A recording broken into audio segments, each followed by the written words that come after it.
आपने कबीरदास जी का ये दोहा सुना है? मन के हारे हार है, मन के जीते जीत, कहे कबीर हरि पाइये मन ही की प्रतीत।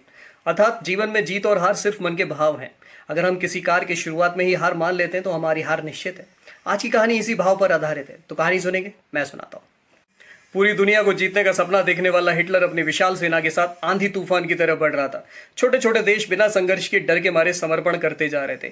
इसी बीच हिटलर ने हॉलैंड पर भी आक्रमण का आदेश दे दिया। हॉलैंड उस समय बहुत बुरे दौर से गुजर रहा था। पूरा देश गरीबी से जूझ रहा था। उसका एक प्रमुख कारण था कि हॉलैंड की जमीन समुद्र की सतह से नीचे थी और इसी कारण हॉलैंड को हर समय समुद्र की लहरों से सुरक्षा का खतरा बना रहता था।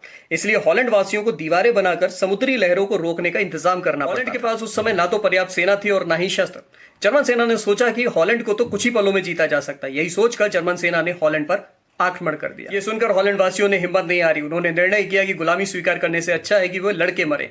पूरे देश में घोषणा कर दी गई कि जिस भी गांव में जर्मन सेना हमला करे उस गांव की समुद्र रोधी दीवार तोड़ दी जाए। योजना यह थी कि पानी के गांव में घुसने से गांव के साथ साथ जर्मन सेना भी डूब जाएगी। जर्मन सेना के हमला करने पर योजना को अमल में लाया गया। इसी क्रम में 3 गांव डूब गए।